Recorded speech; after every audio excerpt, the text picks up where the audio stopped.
말씀은 갈라디아서 3장 15절부터입니다.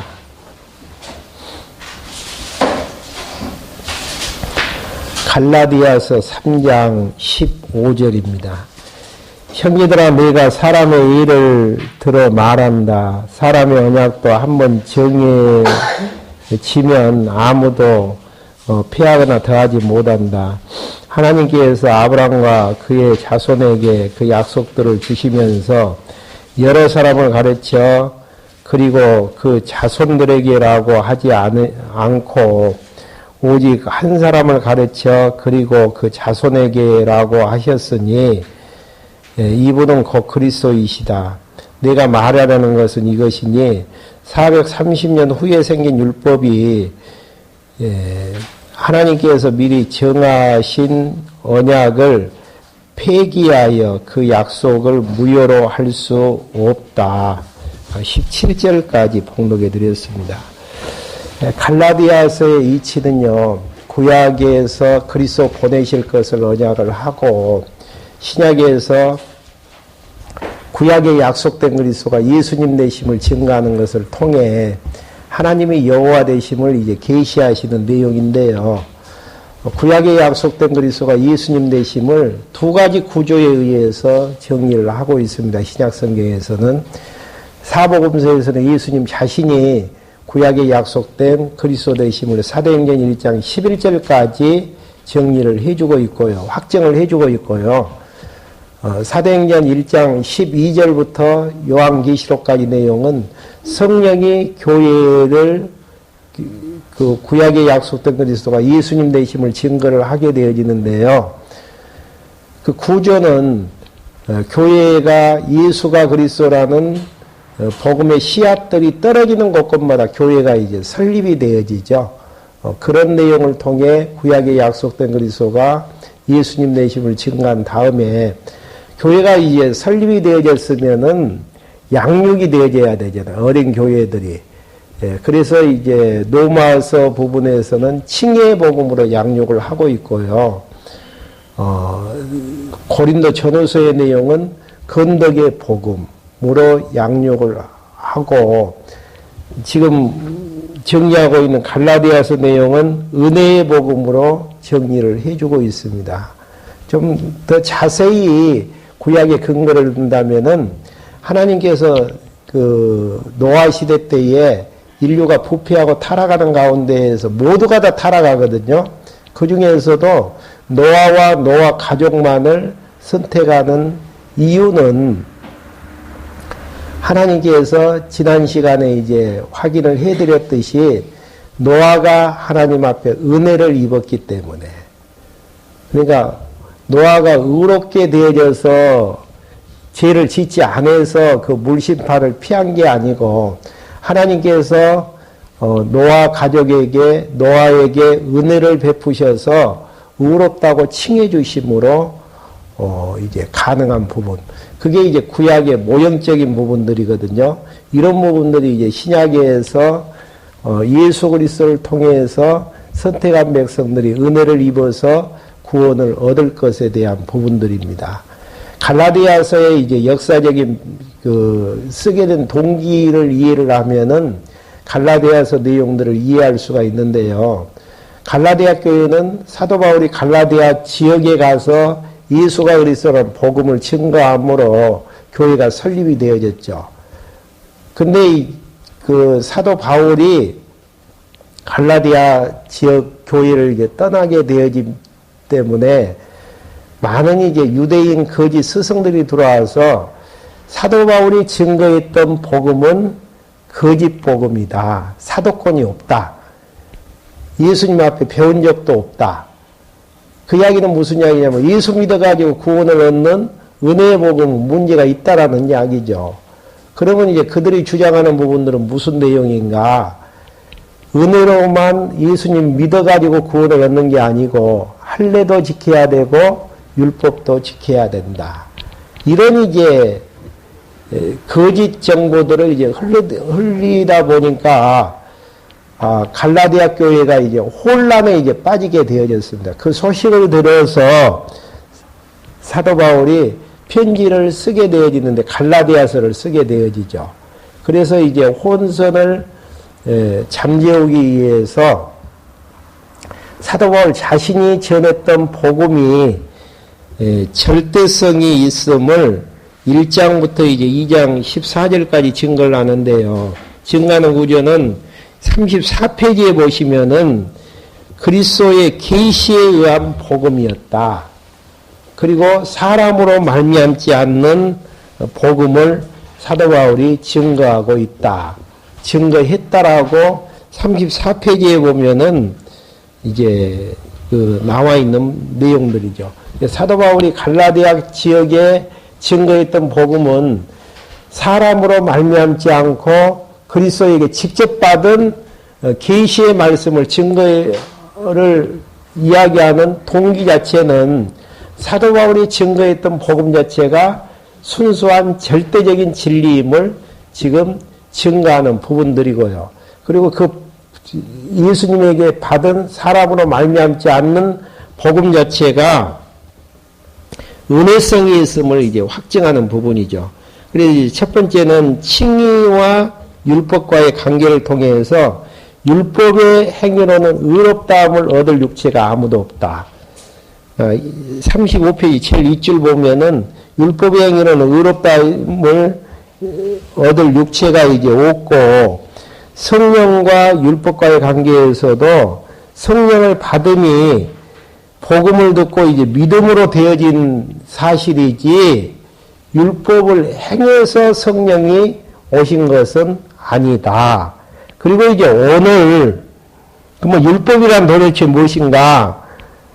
정리 부분이 이제 위에서 세 번째 줄, 네 번째 줄 보시면은 율법책에 기록한 대로 온갖 일을 행치 아니한 자는 이미 저주 아래 있다라고 신명기서 27장 26절 내용을 인용해서 3장 14절에 이제 갈라디아서 3장 14절에 기록을 하고 있습니다. 한번 율법에 대한 부분들이기 때문에 한번 봐보죠. 3장 10절, 14절이 아니고요. 3장 10절 한번 확인하고 넘어가죠. 율법의 행위에 속한 자는 누구든지 저주 아래 있다. 이는 왜 저주 아래 있는가? 율법책에 기록된 모든 것을, 중요한 부분은 율법의 모든 것을 언제까지 지켜야 된다고 하냐면은 항상 지켜 행하지 않는 사람은 누구든지 저주를 받는다라고 기록되어 있기 때문이다. 율법 조항이 100가지라고 했을 때에 99가지 지키면 99%니까 A뿔 받을 수가 있겠죠. 근데 그건 아니에요. 한 개 어긴 것 때문에 율법 어겼다라고 이야기하고 또 그렇게 되어질 수는 없지만은 100가지를 오늘 다 지켰다라고 가정을 해봐요. 근데 오늘 지켰다 그래서 또 합격 판정이 난 것이 아닙니다. 내일도 지켜야 돼요. 또 어제도 지켰어야 되고. 그러면은 예수 구원의 확증을 얻으려면은 죽기 전까지 가봐야 한다는 이야기죠. 그게 이제 율법이고, 왜 율법을 주셨나? 제가 제 대계에서 죽게 만들기 위해서. 왜 죽게 만들죠? 은혜로 예수 그리스도가 살리셔야만이 되기 때문에. 그 내용이 이제 노아의 방주 구원 사건에서도 이미 예언되어졌던 부분들이고요. 아브라함의 사건을 통해서도 아브라함을 불렀을 때 믿음으로 의롭다고 칭함을 받은 것이지 모세의 율법에 의해서 지켜서 아브라함이 의롭다고 칭함을 받는 것은 아니다. 그게 이제 지난 시간까지 말씀해드렸던 정리했던 갈라디아서의 내용이고요. 오늘은 또 입체적으로 세 번째 약속과 율법과의 관계. 약속 부분을 두 가지로 이야기해요.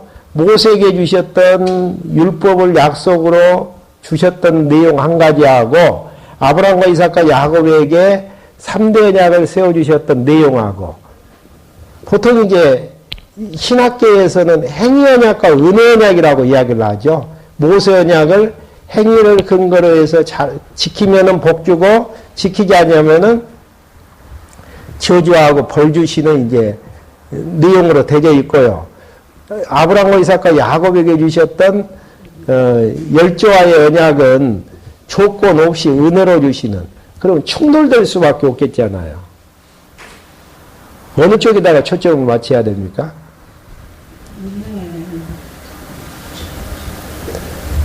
은혜 언약하고 행위 언약하고를 똑같이 수평선상에다 놔서는 안 되어지고요. 은혜 언약 안에 행위 언약이 포함되어지는, 그럼 어떤 연관이 되어지는가? 은혜가 은혜 되기 위한 내용들로 우리에게 이제 계시해 주기 위해서 행위 언약을 허락해 주시는, 행위 언약대로 하면은 다 멸망당하고 은혜 언약도 폐지가 되어져야 되잖아요. 그러지만은 은혜가 은혜 되기 위해서 행위 언약이 주어지지만은 그게 우리의 의롭게 되어지는 부분으로는 좌우될 수가 없다라는 부분들입니다. 그 내용이 이제 어떻게 이제 그거에 맞는 이야기냐.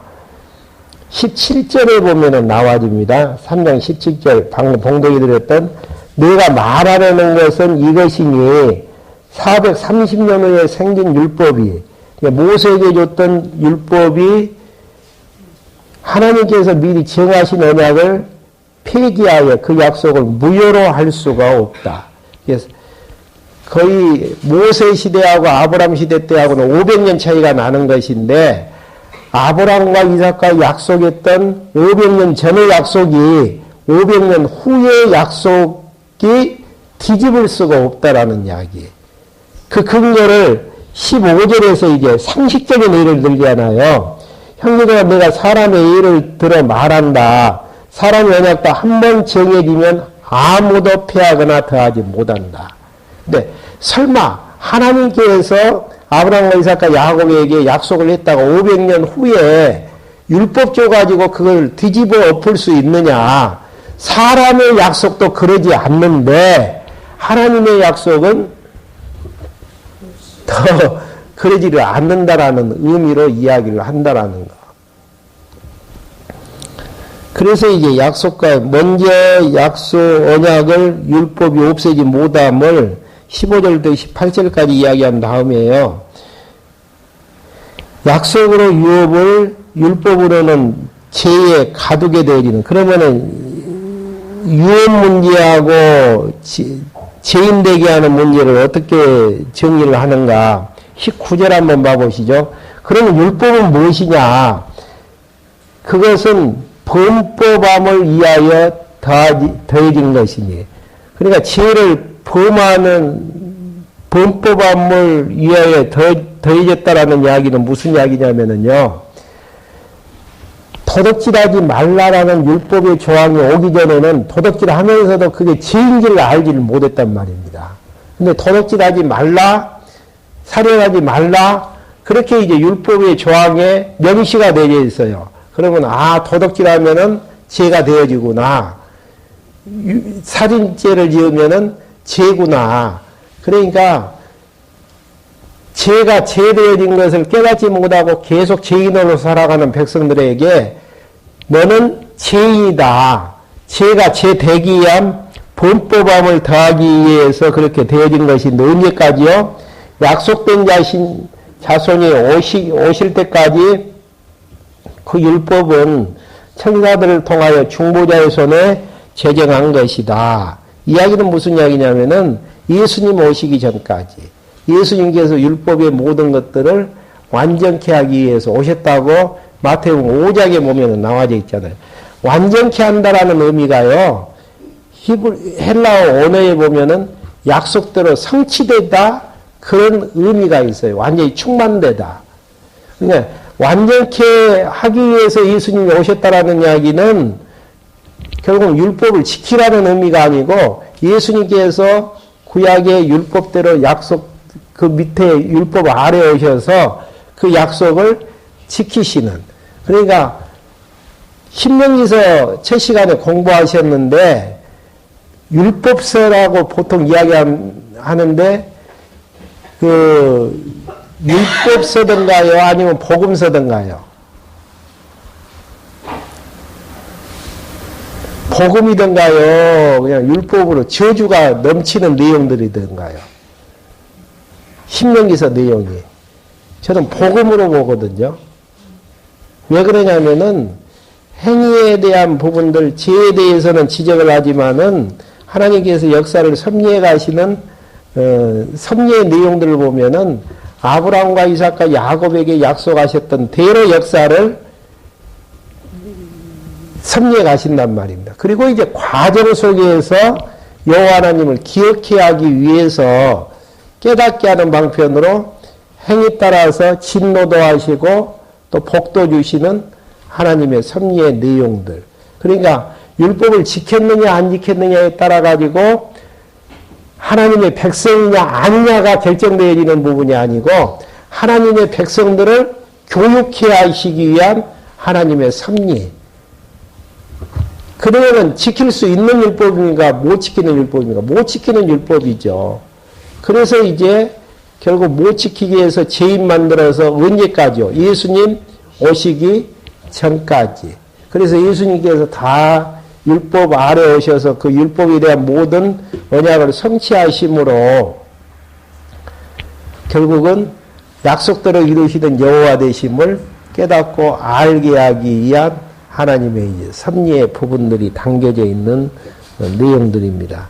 그러니까 여기에서는 범법함을 위하여 더해진 것이나 약속된 약속이 오실 때까지 그 율법은 천사들을 통하여 중보자의 손에서 제정된 것이니라.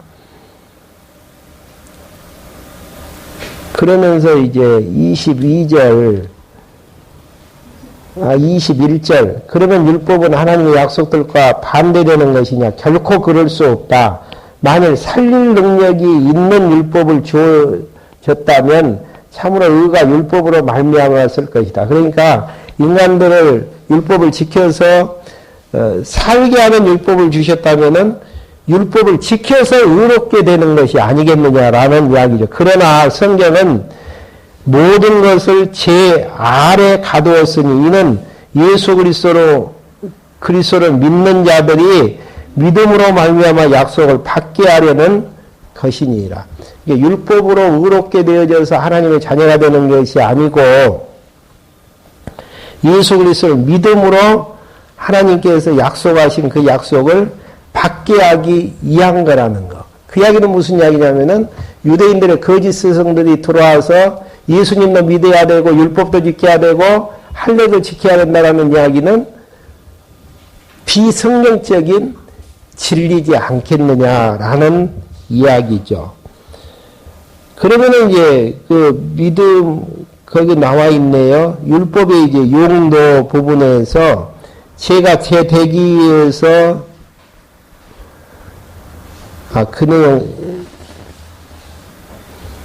되기 위해서 이제 율법을 줬고 21절에 보면은 살게 하는 율법이 아니고 능히 살지 못하게 하는 율법을 하나님께서 이제 주셨다라는 거. 그 다음에 이제 믿음과 율법과의 관계에서 이제 3장 23절부터 29절까지 내용은요. 율법에 이제 매여서 우리가 율법에 벗어나지는 것은 어떻게 벗어나진다고요? 믿음으로 벗어나게 되어지는 23절부터 나와지죠. 믿음이 오기 전에는 우리가 율법 아래 매여 있었으며 장차 계시될 믿음의 때까지 갇혀 있었다. 그리하여 율법이 그리스도께서 오실 때까지 우리의 가정교사가 되었으니 이는 우리가 믿음으로 말미암아 의롭다 하심을 얻게 하려는 것이니라. 그러나 이제 믿음이 왔으므로 우리는 더 이상 가정교사 누구죠? 율법 아래 있지 않다. 너무 분명하죠. 믿음으로 이제 구원을 얻는 것이지 율법으로 구원을 얻는 것은 아니다라는 것. 그래서 믿음으로 이제 아들이 되어진 상속자가 되어지는 26절부터 이제 29절까지 한번 더 읽어보죠.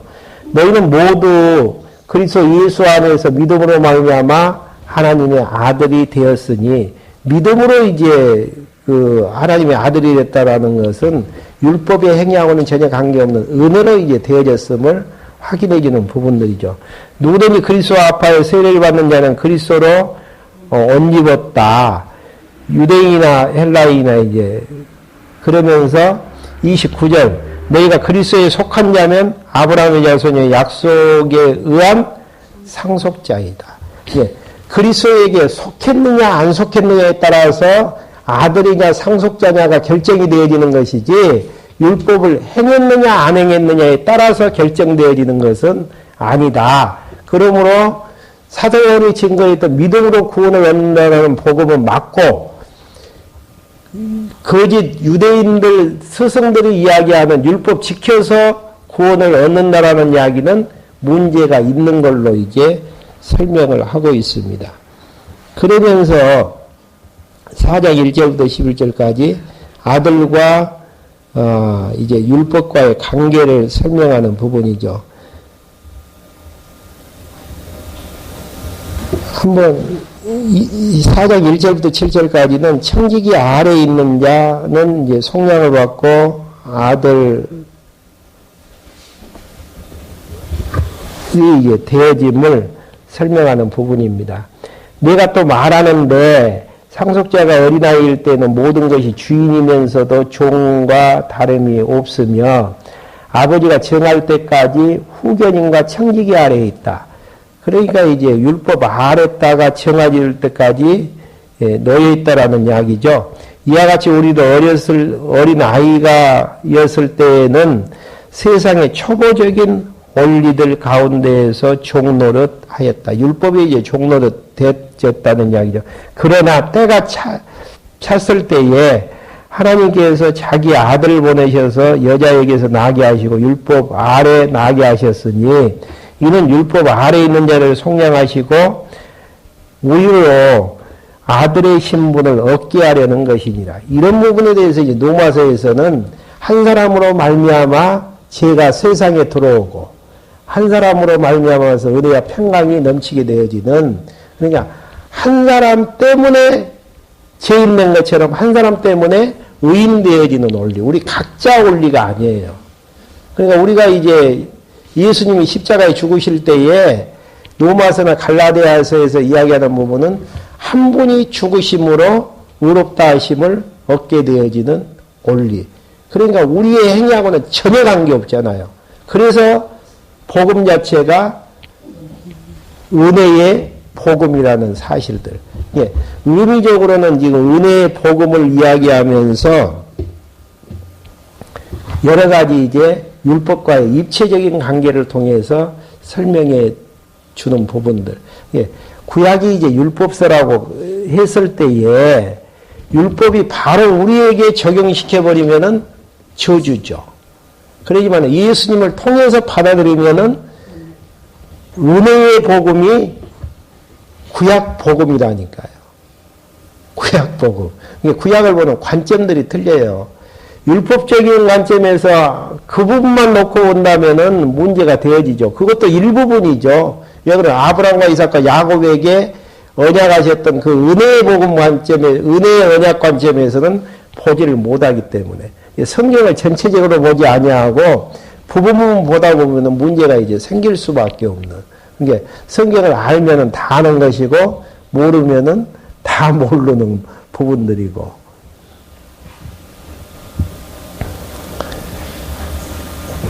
그러면서 이제 은혜의 복음에 대한 확증이 끝나지죠. 그래서 이제 그 5가지 내용들을 그 구조와 은혜의 복음과의 관계성을 이야기를 합니다. 은혜의 복음과 율법과의 관계, 그 다음에 예수님께서 율법을 완성시키는 성경 기절까지 포함을 시켜놨습니다. 의와 이제 최종적으로 정리를 해드리면 의와 율법과의 관계는 믿음으로 의롭게 되어진다. 2장 15절, 16절 내용이고요. 율법은 의롭게 할 수 없는 부분들이 16절에 보면 의롭다함을 얻을 육체가 율법은 없고 결국 2장 20절에 보시면은 율법은 그 죄가 죄되게 해서 죽게 하는 율법이다. 근데 이제 그 율법으로 말미암아서 죽게 하는 것을 누굴 대신 죽게 하시든가 예수님을 대신 죽게 하신다. 그 내용이 이제 21절의 내용이고요. 3장 1절부터 14절까지는 성령과 율법과의 관계인데, 성령 받음이 듣고 믿음으로 되어졌다. 3장 2절에 대한 내용이고요. 그 다음에 율법과의 관계에서는 모두가 다 저주 아래에 있는 자로 이제 칭함을 받게 되어지고, 결국은 예수님께서 완성해 주셨는데 율법의 저주로 속량케 되어지는 13절 내용입니다. 그 다음에 이제 약속과 율법과의 관계에서 3장 15절부터 22절까지는 은혜로 언약을 받은 내용이 3장 18절 내용이고요. 언약을 받았을 때 은혜로 조건 없이 받았고, 17절 내용에서는 은혜의 언약을 율법이 430년 후에 온 율법이 폐할 수 없다. 그 다음에 도대체 율법이란 뭔가? 죄가 죄되기 위한 범법, 죄를 더하게 하기 위한 용도를 가지고 있고, 언제까지 존재하는가? 예수가 오기까지. 그 다음에 16절 내용에서 3장 16절 내용에서 예수님과의 율법의 완성은 은혜 언약을 예수 그리스도가 이제 성취하셨고, 믿음과 율법과의 관계에서는 믿음으로 이제 의롭게 되어지는 것이고, 율법은 24절에서 몽학 선생이며 25절에서 언약대로 예수 그리스도가 오셨다. 그 다음에 아들과 율법과의 관계에서는 아들의 영이 아버지라 부르게 되어지는 내용. 그 다음에 이제 율법은 후견인이고 청직이다. 2절 내용, 12절 내용에서 이야기하는 부분이고요. 그 다음에 율법 아래 출생해서 속량하셨다. 4장 4절에서 5절. 예수님이 다 율법을 완성하는. 나하고 율법은 어떤 관계가 있냐면 죄가 죄되기 위해서 죽게 하는 기능만 가지고 있는 부분들이고요. 그 내용을 율법과의 청산 문제는 다 누구하고 연결되어집니까? 예수님하고 다 연결되어지는. 한번 비교해서 표로 만들었기 때문에 한번 확인해 보시면은 율법과 예수님과의 관계 문제가 정확하게 이제 정리가 되어집니다. 그 다음에 이제 4장 12절부터 6장까지 내용은 생활의 공개와 교훈 내용. 그러니까 공개는 권면하고 경계하는 부분이죠. 그 다음에 이제 생활에 대한 교훈인데, 성신서에서 생활에 대한 부분들이 참 정리가 안 되어지면은, 그러면 은혜로 이제 구원을 얻었으니까 참 좋은데, 이제 그것을 지켜야 되느냐, 안 지켜야 되느냐, 이런 문제죠. 근데 지금 서신서 구조를 보면은 해답을 얻을 수가 있어요. 지금 갈라디아서의 그 은혜의 복음을 지금 설명을 할 때에 첫 번째 파트가 무슨 파트죠? 복음에 대한 진정성. 그 이야기는 무슨 이야기냐면은 사도 바울이 갈라디아 교회에게 증거했던, 전달했던 복음이 진짜 참 진실한 복음이다. 그러면 이제 거기에 따르는 생활 자체는 복음에 의한 생활이잖아요. 복음을, 진정성 있는 복음을 근거로 한 생활 문제. 그러니까 복음 과 생활이 아니고 복음의 생활인데, 좀 구체적으로 이야기하면은 하나님께서 사도 바울을 통해서 주신 은혜의 복음에 의한 생활과 은혜의 복음과 연관된 공개로 생각을 하시면 이해가 되어지는 부분들이죠. 그러니까 이 문제를 자꾸 이제 띄어가지고 생각하려고 하지 마시고요. 은혜의 복음이 깨달아지는 것만큼 나와지는 생활을 이야기하고, 그 다음에 사도 바울 입장에서는 은혜의 복음이 너무 분명한데 경계해야 되고 권면을 할 수밖에 없잖아요. 그래서 권면하고, 그러니까 1장부터 4장 11절까지의 내용을 무시를 해서는 안 된다라는 거. 그 다음에 이제 뒤에 나와지는 에베소서 같은 경우는 교회에 대한 진리를 놓고 교회로서의 생활로 이제 이야기하는. 그러니까 항상 구조에서 그러니까 지금 4장 12절부터 6장까지 내용에 대한 전제는 생활과 이제 공개와 이제 생활에 대한 공개와 교훈인데 앞에서 복음에 대한 진정성, 그 복음이 뭐죠? 은혜의 복음이고 믿음으로 구원을 가져다주는, 그러니까 구원 문제하고는 전혀 관계가 없다라는 이야기예요. 구원 문제는 원론적으로 4장 11절까지 해서 정리가 되어지고 은혜의 복음을 받은 다음 그 은혜의 복음에 의해서 되어지는 공개와 교훈 내용이라고 정리를 하시면 되어집니다. 그러니까 이런 이제 좁게 봐도 갈라디아서 이 판에서만 생각할 수 있는 부분들이고요. 이러한 부분들이 이제 넓게 신약 성경만 보면은 성령 하나님께서 구약에 약속된 그리스도가 예수님 되심을 지금 확증하는 부분이잖아요. 지금 엄밀히 이야기하면 누가 하는 일입니까, 지금? 성령 하나님께서. 조금만 넓히면은 성령 하나님이 다 하시는 일들이란 말입니다. 의롭다고 칭하고 서로 건덕의 복음을 통해서 사랑으로 엮어져서 하나가 되어지는 부분들, 그 다음에 은혜의 복음으로 서로 이제 권면하고 바른 길로 갈 수 있도록 정리해주는 이런 부분들이 바로 이해 주제만 봐도 성령 하나님이 하시는 사역이고, 성령 하나님이 하시는 이유가 뭡니까, 지금? 목적이. 구약에 약속된 그리스도가 예수님 되심을 증거하기 위해서. 더 위의 상위 주제는 하나님이 여호와 되심을 계시하시는 걸 통해서 하나님은 살아계신다. 그리고 살아계신 하나님은 5대 속성을 가지시는 하나님이시다. 이렇게 전체적인 틀 가운데서 원론적으로 정리를 하면서 이 문제를 해석하지 않냐면은 은혜의 복음 따로 또 생활 문제 따로 그러다 보니까 이제 헷갈리죠. 한번 봐보시겠습니다. 근거가 있어요. 가나안 땅에 들어가서 살게 될 이스라엘 자손에게 재반 생활에 대해서 교훈하시는. 그러니까 가나안 땅 들어가는 조건부가 아니에요. 가나안 땅 들어가서 생활해야 될 재반 사항이 뭡니까? 오늘 첫 시간에 배운 것처럼 여호와 하나님 경외하면서 찬송하면서 살아나가는. 들어가는 조건은 아니에요.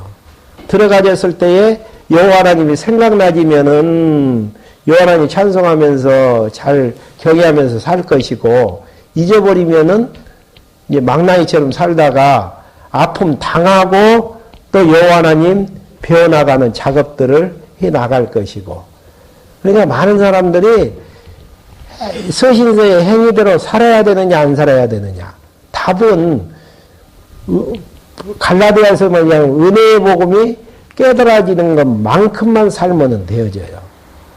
예, 잣대를 예를 들어서 어른의 잣대로 놓고 보면 어린아이들은 항상 못 살아나가는 부분들이죠. 어린아이는 어린아이들 나름대로의 삶이 있다니까, 믿음의 분량만큼. 그러면 장년부는 잘 살고 있느냐?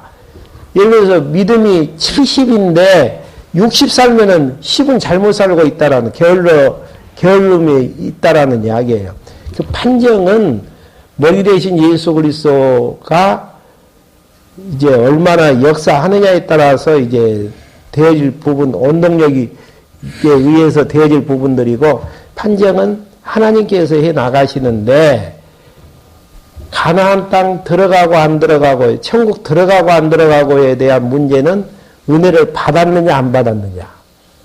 그걸 어떻게 합니까? 서두에서 그랬잖아요. 노아 시대 때에 백성들이 모든 인류가 죽고 노아 가족만이 살 수 있는 환경이 되어지는 이유가 뭡니까? 은혜를 입었느냐 입어지지 않느냐, 베풀었느냐 베풀어지지 않았느냐.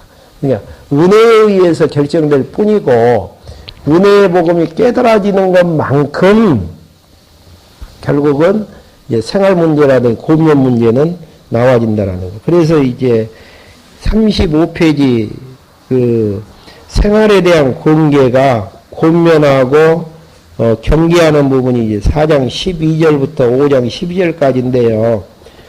돌아올 것을 권면하는 은혜의 복음이 진짜 예수의 계시로 되어지는 분명한 진실된 복음인데 거짓 유대인들처럼 할례도 지켜야 된다, 율법도 지켜야 된다. 그건 아니다라는 이야기예요.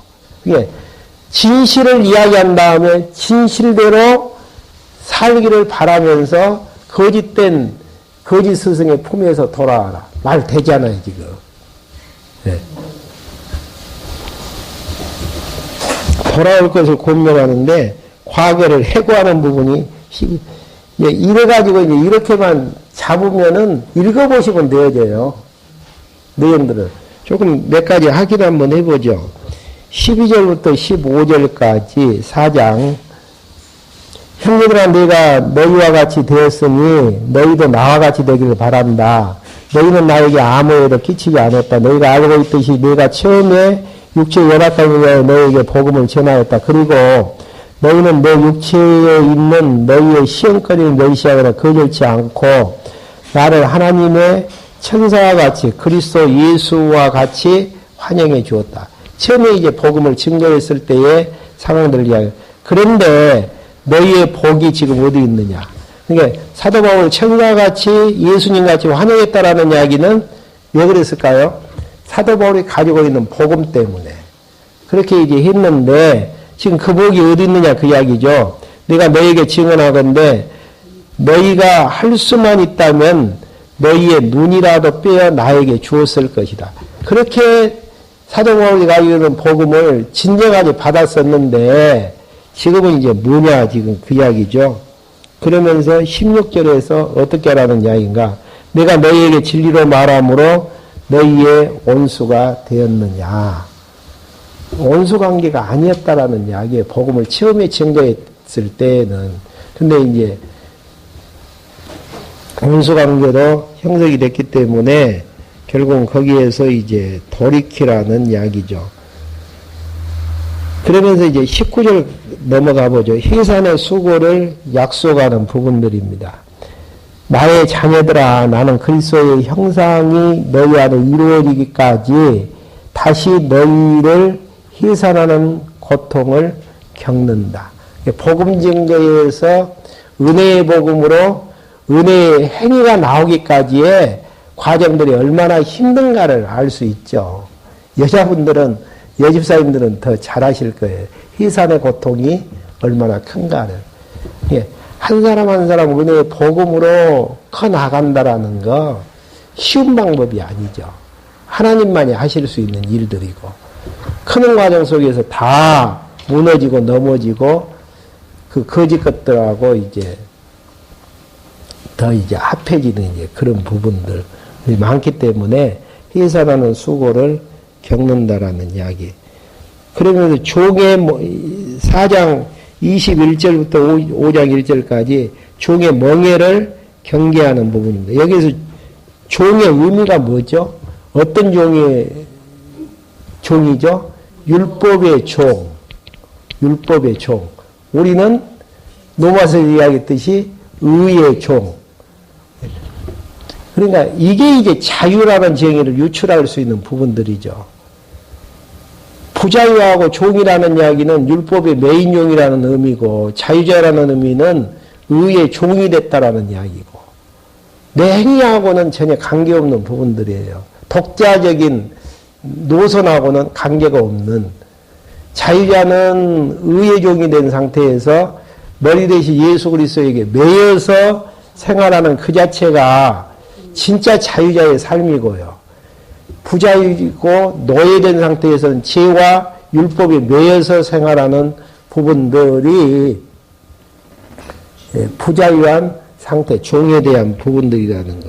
그러니까 종이라고 자유자라 그래서 내 맘대로 생활하는 부분들이 자유자가 아니고 머리 대신 예수 그리스도의 통치를 받을 때야만이 죄에 대한 통치를 받는다라는 이야기는 무슨 이야기입니까?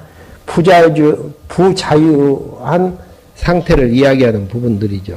그래서 이제 두 아들 이스마엘하고 그 이삭하고의 관계를 지금 설명하는 부분들입니다. 그 성령으로 난 자는 종의 멍에를 매지 말라라고 5장 1절에서 설명하죠. 그리스도께서 우리를 자유롭게 해주려고 자유를 주셨으니 그러므로 굳게 서서 다시는 종의 멍에를 매지 말라. 종의 멍에를 자유를 주셨다라는 이야기는 의의 종이 되게 해주셨기 때문에 로마서에서 다 정리했던 부분들 아니겠습니까? 그러니까 나는 이제 율법에서 해방되고 제 종에서 해방됐기 때문에 내 마음대로 살 수 있다라는 의미가 아니고 머리 대신 예수 그리스도가 주시는 의의 종으로서의 생활을 지금 이야기하는 부분들이죠. 그리고 이제 은혜의 복음대로 이제 양육을 받으려면은 세 번째 내용은 거짓 선생을 경계하는 부분이에요. 그러니까 한 분을 여러분들이 전도를 하셨으면은 거짓 스승의 유혹을 받지 않도록 여러분들이 이제 보호막을 쳐 주셔야 되고, 그 다음에 스스로 이제 이길 수 있으면 진리의 잣대에 의해서 무엇이 문제가 있는 것인지, 요사이 그 구원파에 대해서 문제가 되어지죠. 한번 예를 들어서 구원파에 대한 교리들을 가지고 와서 성경적으로 무엇이 문제가 있는 것인지, 또 여호와 증인들은 무엇이 문제가 있는 것인지, 신천지는 무엇이 문제가 있는 것인지를 분명히 성경적인 근거에 의해서 설명해 주는, 사도 바울도 지금 착실하게 설명을 하잖아요. 지금 우리가 구원을 얻는 것이 믿음으로 되어진 것이지 율법 행해서 되어지는 것이 아니다. 편지를 통해서 지금 2시간에 걸쳐 가지고 그 내용들 지금 확인하고 있는 부분들 아니겠습니까?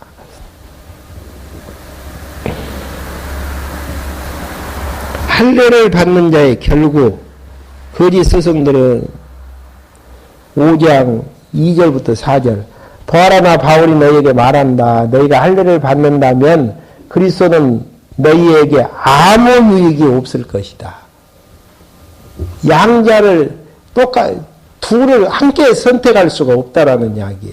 할례를 받는다면 할례 받아가지고 그 할례 받는 의에 의해서 구원을 얻는다면은 예수님이 행하셨던 부분하고는 전혀 관계가 없다라는 거.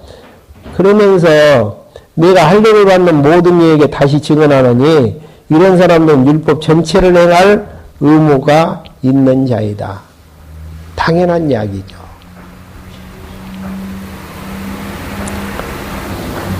율법 안에서 의롭다 하심을 얻으려고 하는 자는 누구든지 그리스도에게서 끊어지고 은혜에서 떨어져 나갔다.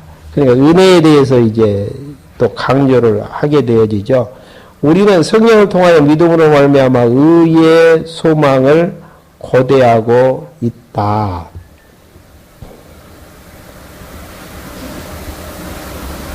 그 다음에 그래서 이제 믿음뿐임을 이야기한 다음에 거짓 권면을 경계하는 부분이 7절부터 12절까지 한번 확인 한번 해보십시오. 그 다음에 5장 13절부터 6장까지 내용에서는 생활에 대한 교훈들을 지금 이야기를 하거든요. 생활의 원리가 무엇인가? 사랑으로 종노릇 하라는 것. 5장 13절.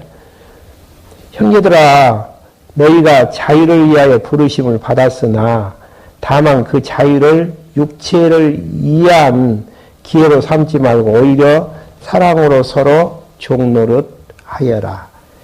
이런 부분들이 사랑으로 종노릇 한다라는 게 참 어렵죠.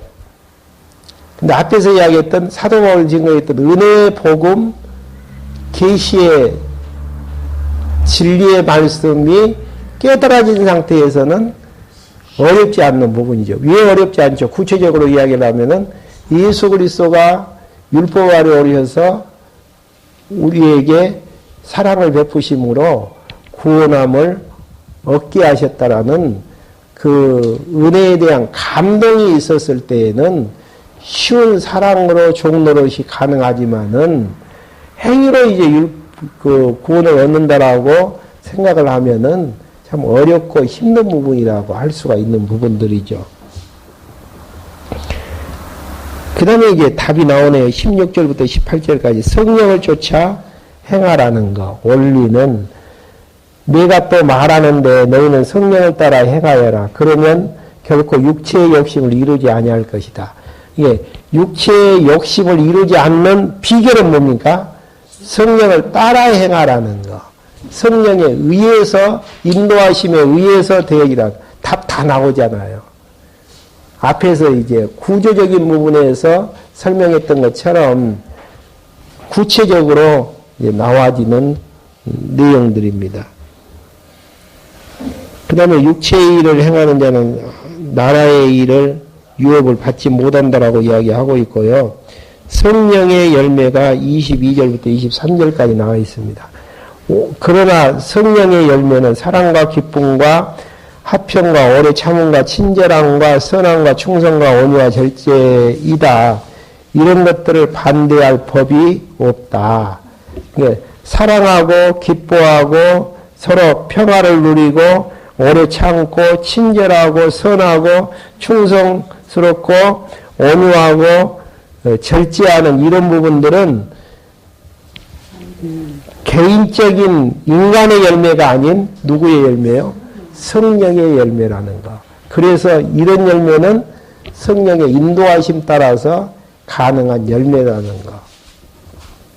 그러니까 생활에 대한 공개와 교훈 자체가 쉬운 겁니까? 어려운 겁니까? 성령을 따라서 생활하면은 아주 쉽고 나에게 부담이 없지만은 성령 관계없이 내 의로 이제 하려고 하면은 참 어렵고 힘든 부분임을 이야기를 하죠. 그러면서 이제 그 원리에 의해서 생활의 실제를 교훈을 하는데요. 누가 범죄하면 자신을 살피라고 6장 1절에서 이야기를 하게 되어지죠. 형제라 어떤 사람이 무슨 죄를 지은 일이 드러나면 영적인 자들인 너희는 온유한 영으로 이런 사람을 바로잡아 주고 자신을 살펴 유혹에 빠지지 않도록 조심하여라. 예, 범죄가 일어나면 어떻게 그런 범죄를 행할 수 있냐 이렇게 이제 생각하는 것보다는 은혜의 복음의 기초에서 저 사람은 하나님께서 은혜를 베풀지 아니하기 때문에 범죄할 수밖에 없었고 내가 범죄하지 않는 이유는 하나님께서 은혜로 붙들어 주셔서 은혜의 감동 속에서 행복하니까 상대방에게 피해 주지 않고 제 종로를 하지 않고 산다라는 거. 은혜의 복음하고 연결을 지어서 정의를 하면은 답이 딱 떨어지잖아요. 예. 범죄하고 안 하고는 은혜의 감동이 있느냐 없느냐 깨달아지느냐 깨달아지지 않느냐에 따라서 틀려지는 부분들이지 내 의지하고는 관계없는 부분들이에요.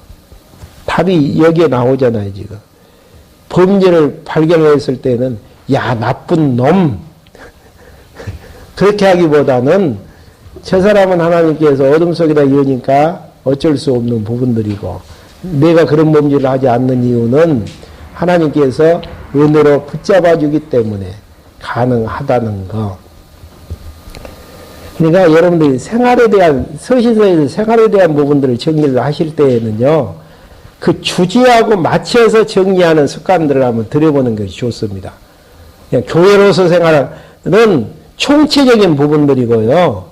뭐 거룩한 생활하면은 앞에 복음에 대한 진리에 의해서 연결되어지는 부분들. 의에 대한 생활하면은 의에 대한 복음하고 연결지어지는 부분들. 오늘처럼 갈라디아서에서 은혜의 복음을 이야기할 때에는 은혜와 관계되어지는 은혜의 복음이 운동력이시 역사하게 되어지므로 결국은 상대방의 정죄 쪽보다는 하나님께서 저렇게도 하시구나. 어찌할 수 없다. 그래도 내가 의롭게 살아나가는 부분들은 하나님께서 나를 붙들어 주시고 은혜에 대한 감동을 주셔서 행복을 주니까 욕구불만이 없어서 그렇게 되어지구나. 은혜의 복음 관점에서 이제 정리할 수 있는 내용들이죠. 그러면서 짐을 지라. 이 부분이 이제 강론집에 보시면은 자기 짐이라는 부분이 고통이라고 번역을 했더라고요. 그러니까 짐을 지라는 의미가 아니고 자기 고통을 지라는 의미가 참으라. 그러니까 그 상태가 어려운, 그게 배경적으로, 그러니까 지라는 의미가 참으라는 의미고요. 그 다음에 짐이라는 의미가 고통, 이게 자기 고통을 참으라는 의미로 이제 해석을 하시면 되어집니다. 그 다음에 선한 일에 동참할 것, 함께하라는 의미로, 그러니까 은혜의 복음이 깨달아지면은 은혜의 복음 따라 살아나가는 게 선한 일이잖아요. 거기에 함께하라는 의미, 그 다음에 십자가 뿐임을 강조한다라는 거. 그러니까 마지막 부분에서 12절부터 이제 15절까지 십자가를 강조한다라는 이야기는 무슨 이야기입니까? 은혜를 강조하기 위한 부분이죠.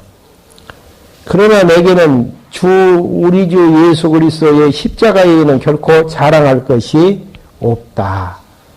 그러니까 할례나 나는 율법을 자랑하지 않는다. 내 의를. 십자가에는 자랑할 것이 없다. 그러면서 참 재밌는 것은 18절에서 형제들아 우리 주 예수 그리스도의 은혜가 너희 영에 있을지어다. 은혜가. 은혜의 복음을 이쁘게 마무리를 짓죠. 질문 있으시면 질문하고 5분이나 지나가 버렸네. 어중간에는.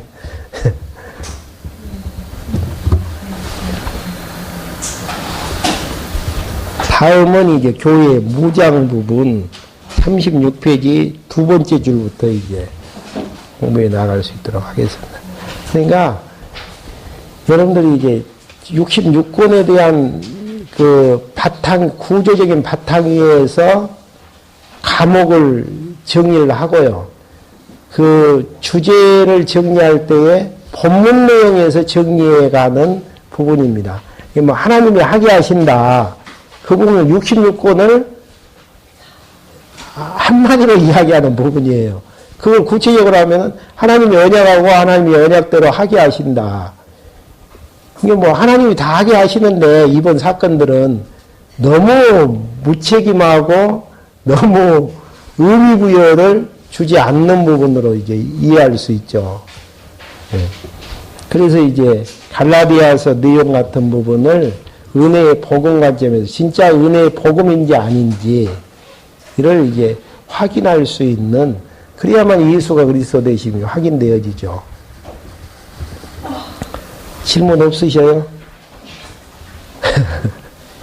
기도하고 말씀 마치겠습니다. 하나님 아버지, 저희를 이 시간에 불러 모아주셔서 은혜의 복음을 통해서 구약에 약속된 그리스도가 예수님 되심을 확인할 수 있도록 인도해 주심을 감사함을 드립니다. 만약에 저희들에게 선택의 예정이 없었다면은 은혜를 맛볼 수 없고 계속 진노의 백성으로 살아나갈 수밖에 없는데 창세전 그리스도 안에서 선택이 있었기 때문에 우리에게는 하나님의 은혜가 얼마나 큰가를 또 깨달으면서 사랑하면서 살 수 있도록 인도해 주셨음을 감사함을 드립니다. 이 벅찬 감동, 날마다 주시는 일용할 양식의 말씀을 깨닫게 해 주심으로 식어지지 아니하고 은혜를 약속대로 허락해 주신 하나님을 여호와로 경외하면서 살아나가는데 부족함이 없도록 저희들 인도해 주시옵소서. 예수 그리스도의 이름으로 기도했습니다. 아멘.